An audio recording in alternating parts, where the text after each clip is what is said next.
So I'm really into a lot of books, and I've really kind of found biblical literature and Bibles kind of an interesting collection. I have a whole bunch of other ones, but this one I was just going to focus in on the Gideon collection for this. And one of the reasons that I thought we'd plug this now and we kind of promote this is going to be our 1,000th subscriber promotion. once the Captain gets 1,000 subscribers, we will. And I magically rejoin the magical land of YouTube monetization. Yep, we will mail out one of these Bibles if you're the 1,000th subscriber. But you have to contact him. Yep. That's one disclaimer, is that I'm under no obligation to keep track of like who the 1,000th subscriber ends up being, and I'm also under no obligation to contact you. If you're the 1,000th subscriber and you know it, clap your hands and then contact me about the free Bible if you want it. If you want it, contact me and we'll talk something out. Cool. So this is only some of them. I've seen camouflage ones before. I gave that to a friend of mine. There's camouflage Bibles. I'm going to go through the colors of them. The green one, this is the only green one, and you said at your school they gave these out. I think at mine they did too. Yep, I have an orange one at home. This one's from. You didn't bring it? Oops. Right. Orange are for are given in sidewalk demonstrations. I like that this said this book is not to be sold, and then it was published in 1987. Yes, and you're very passionate about the fact that Salvation Army gives away Bibles for free and doesn't sell them either. Yes. I think that is consistent with their brand. You go to most other thrift stores, and they're going to hustle the Lord's free will and His offering and His good news at a premium price. You know, where it should be offered as a free will donation, and I think that's consistent with the Salvation Army. If they want to be an army of Christ, then you give away His message. Yeah. And then you just charge people for that. Who's that one guy everybody liked? The Tony, or I forgot his name, but he does a lot of books. There's a lot of those Christian authors that write stuff, and they'll sell that stuff. But the good news of the Bible and those books, they always give it away for free. And I might have gotten some of these there at that. So anyhow, orange was sidewalk distributions. That's where you got it. Do you remember being in a sidewalk and somebody giving it to you? It was outside of the school, but it was on the sidewalk, yes. Okay, so that's that one. Green is for college and university students. That's this little one here. Red is for in-school distributions to middle and high school students. So I probably got, these two are the red ones. This is a red one, and I think this is red too. It's kind of dusty, but it's a red one too, and I think I got those two in high school probably at different times. There's a camouflage one that looks really similar to this, only it's camouflage, and that's the military one.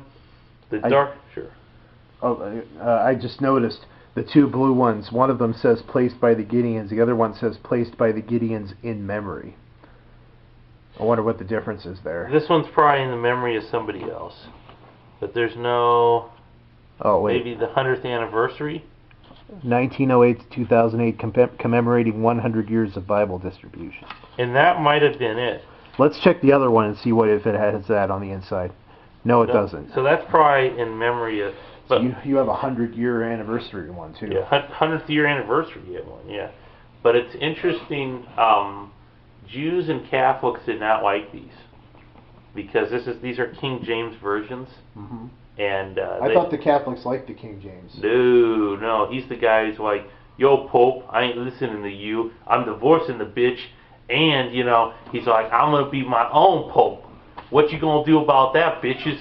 And so he really helped start the Anglican Church with that, So, and that's his version. The King James Authorized version is from the King James of England. So the Catholic Bible is its own thing. Yeah, there's a lot of variations of it. I have several of those. I grew up Catholic, but I don't really remember the different. Oh, Vatican II is the main thing. It used to all be in Latin, but then it went to English about 55 years ago. And don't Catholic churches still have two different services every Sunday, where one is in Latin and Nope. one's in English? In the metro where we're at, there's 2 Latin services a week. Huh. That's it. And one's at 7 a.m. on a Thursday, and one's at like 7 a.m. on a Saturday. I went to one of them. Yeah, that'd be kind of cool. They're pretty trippy to go to. They're the one I went to was St. Wenceslaus. It's at a Czechoslovakian church, kind of in the downtown area, the area here. But yeah, it was interesting. But going back to this, the blue ones. Oh, go ahead. Oh no, if you got something to say, you can go. Oh, I was just wondering. We have the Reverend with us here today too, and I was wondering what he would think of all of this. Well, I'm an ordained minister, and I have a license from the Lord to give you all the good news here. Yeah. So what do you think of the Gideons? Well, they spread the good word and they don't charge. But if they want to hear the whole truth, they got to go to me. Gotta listen to your radio show. Yeah, they have to listen to that. They have to hear the truth. All the other people, they don't speak the truth. They don't speak the righteousness that I speak. And if they don't listen to you, what's going to happen to them? They punch their one-way ticket to hell. They knew what they done. They knew what they done. Yep. One-way ticket to hell. To hell. The hell in their handbasket, because they'd rather worship that secular filth on their QBC and on their television and Satan's magic box than listen to the righteous words of the Reverend. Hallelujah. PTL. So, going back though, the colors and varieties here. The brown one is for facilities for jails, usually. The brown one? Yeah, jails it's saying. So I'm not sure how I got that. Might have been something I got at the Salvation Army, but this is for a prison. That was in a jail, huh? Yeah, that's what, according to their colors. The blue ones are for women. That's when the women give them out. I think I still got them in the hotel room though, probably. And then this one's not really a Gideon's one, but again, you can say it's a King James version, and Jesus is Lord. And these are truckers for Christ, transportation for Christ. Yeah. And it's just interesting how truckers, I think, have a large pornographic and porn and hooker collection, lot wizards and porn. And then you also look at it, there's also a strong segment that are very conservative and very Christian. Yep. They want the sovereignty of driving their own truck and don't want to have anybody on their ass about what they're going to do. Because they get to the point where they're sick of all the having a different lot lizard every night and the alcoholism and driving off the road sometimes. And diabetes. And driving off the road in a drunken stupor and having to explain to your to the guy at the warehouse what the hell happened to the truck. But it's like I don't think they get in accidents that often. No, they don't. It's actually pretty amazing considering that oftentimes they're very sleep deprived. They're pretty tough guys. I mean, honestly, they may be some of them may be big kind of fat asses and yeah, they they're not, but they are hardworking in that they stay awake a lot and they they're often sleep deprived. And they have to get on the interstate and go 70 miles an hour for like 10, 12, sometimes 16 hours straight. And it's a tough job. And eventually they're going to get replaced by the self-driving software. But you know what? I would say they definitely earn their money. And what else? I used to work at a bookstore. It was a used media store. It had a lot of different kinds of media, including books, because yes, books are media too. But we got into a thrift store and I got in kind of an argument about, is a book a media? Because the lady she didn't give me at half price. She said media was half off, but she didn't realize that media also includes technically books. I'm like, yeah, maybe if you read one, you wouldn't be working here. Yeah, if you're going by the dictionary definition, media also includes books. But yeah, so anyway, truckers would come in and they would buy a shitload of audiobooks. Like they would buy like bags of them. And they'd stop in and they'd buy a bunch of them. And I always thought that was cool because like some of those guys are pretty smart. Yeah. Like they're some of the smartest people, or at least some of the most well-read people you'll ever meet, because that's what they do at that time. That's how they pass the time, is they listen to all those books. So they're pretty knowledgeable and pretty educated, despite the fact that they have what you might call sort of a low-level job, they're pretty knowledgeable guys because they listen to audiobooks all the time. There's a ton of over-the-road truckers where we're at too. I would say there's at least 3 dozen companies of various sizes that employ truck drivers around here. Yeah. You know, and if you want to be a millennial and pay off debt, there's an article I made posted where this dude actually drove a truck for a year and a half. He didn't even have to pay for trucker school. They'll pay for it and stuff, but there's a lot of people that I've seen them bring in for trucker school that it's never going to happen. You know, they think they're going to get a fresh start and all this stuff. They last a week or two or something, and then, you know. I had a boss at the one office job that I've worked in my life. He was my manager, and he got laid off around the same time that I did, but he went on to basically become a trucker, not like a semi-truck driver, but just drove a regular truck from Anamosa to like some town in southwest Wisconsin. Wow. He would drive that route every day, but he made pretty good money, and he told me that he loved it. I ran into him a few months later after he left, and then I got laid off shortly after that. But he told me that he loved it and that it was just a great job, and so he left a managerial job in an office for that kind of a thing, and really preferred it to the other job. It's a good gig to get if you can get it. If you can tolerate it. That kind of a thing. Yeah, you have to be okay with being by yourself a lot, which personally I am. In a lot of, especially when I'm working, I kind of would prefer to be alone, or I don't mind being around other people as long as they leave me alone and don't kind of micromanage me and stuff. Just let me get my work done and we're good. Well, micromanagement leads to improved efficiency, mental illness, and depression. Yep, and those are all what we want in a workplace. Yeah. You know. Yeah. What were you gonna say with that though? I kind of. Oh no. Well, yeah. It's like, yeah. If you want to make people more depressed and less productive, that's yeah. One time they asked me like what I would do if I were a manager, like how I would lead a team, and I basically said I would get out of their way and let them get their work done. I don't think that, and I said that in front of the whole team too, and I don't think that that's really the answer that they wanted me to give.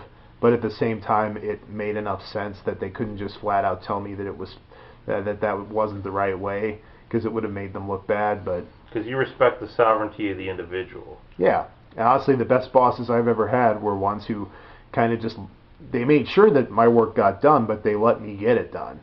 They're like, okay, this is your deadline, and if you don't meet it, that's your problem. But I'm not gonna like look over your shoulder and make sure that you get it done. I've got my own shit to do, like playing Tetris on my computer in my office, or watching porn or whatever. I don't know.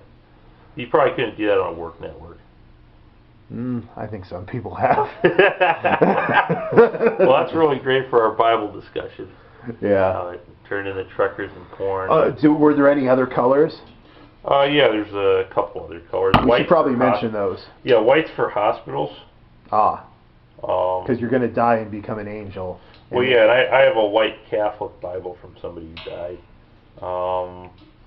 There's Periwinkle, personal workers' testimonials for witnessing, or what, Periwinkle. What color is that? Oh, periwinkle? Yeah, that's the one for personal workers and stuff. I'll have to look that up.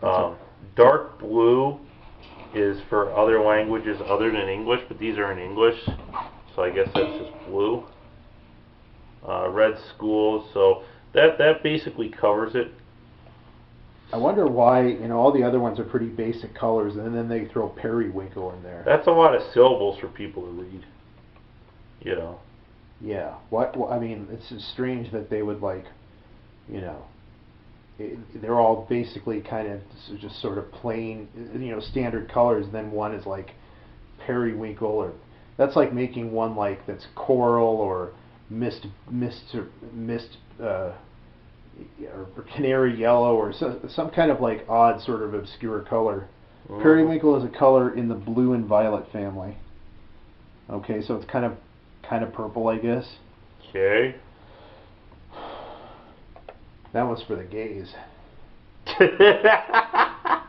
Help them convert. Pray that gay away. But it's a periwinkle with a hint of French vinaigrette, and it is fabulous. That's right. But then it has to, when you open it up, you remember that Queer Eye for the Straight Guy show? Yeah. And it starts playing, all things just keep getting better. You know, like their theme song? Yeah. Well, I never watched it, but No. But yeah, I remember hearing about it.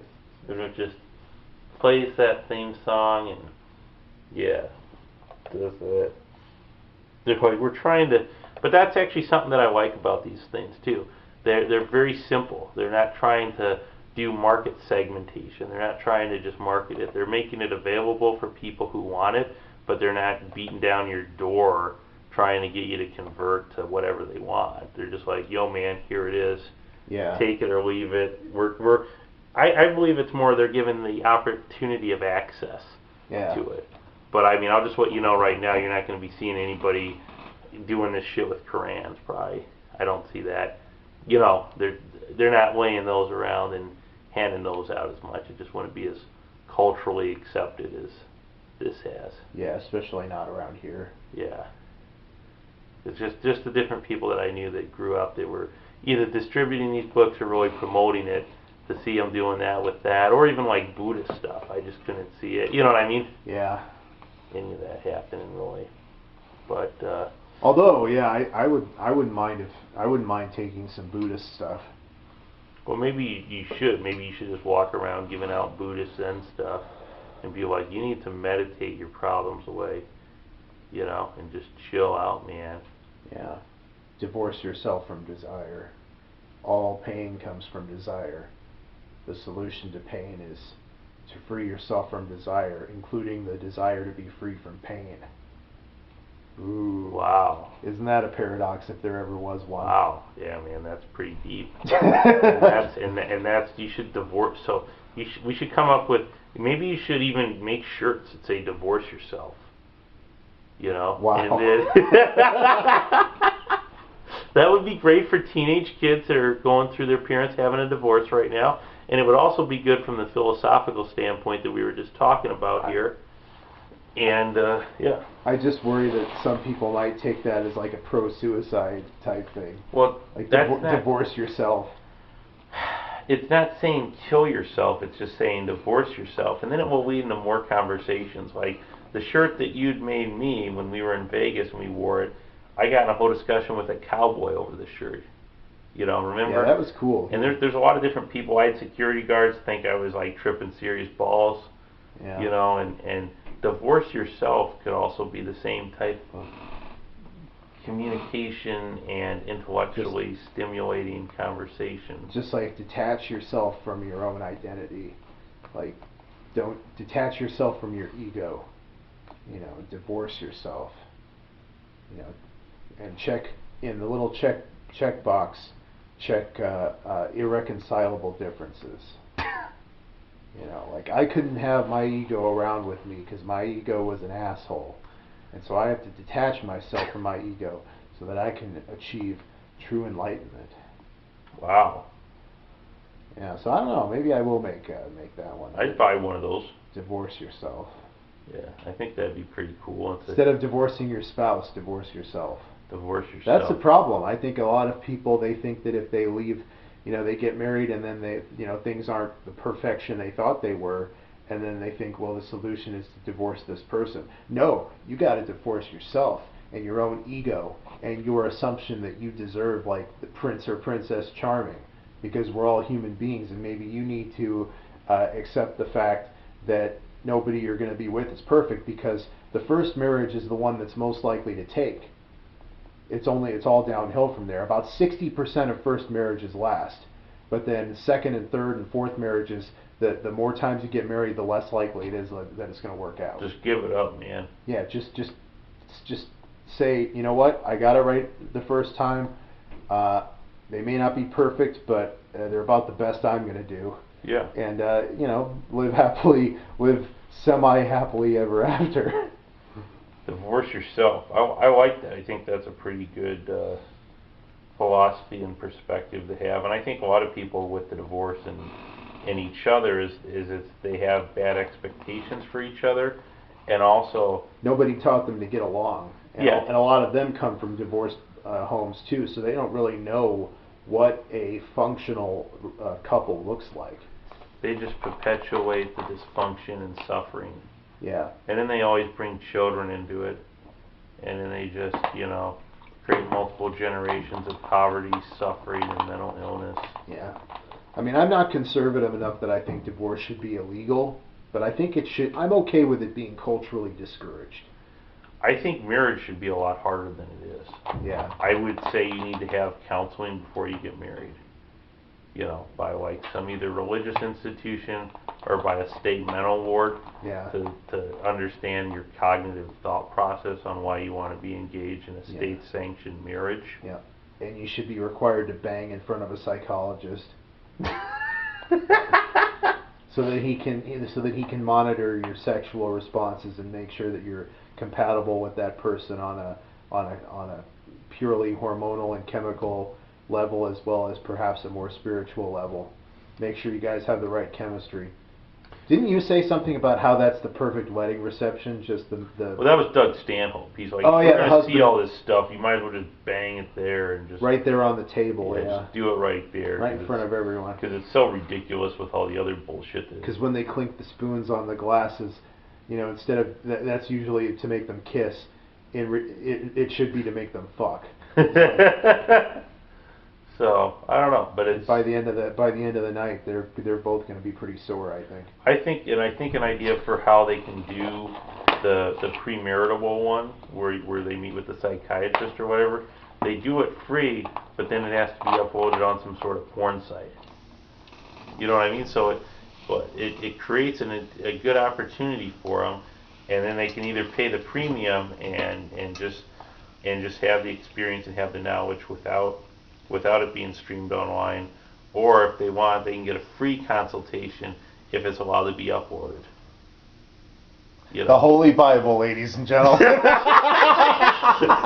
The Word of God. The Word of God. We were talking about the sanctity of marriage. And yeah. Our hearts are... Listen, guys, our hearts are in the right place. Sure, we're talking about all kinds of vulgar stuff, but at the end of the day, we're trying to keep families together and keep everybody righteous. And respect traditional values and that, because we both come from families where our parents were married one and done, one spouse, one...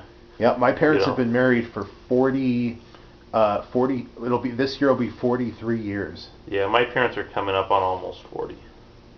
So they've been, I think they'll have been together for 44. I think they were, or almost 44. They got married 6 months after they met. So, yep. And this was something I've been wanting to do for a while. I'm glad we finally did it, and it wasn't as weird and screwed up as it could have been. It still was.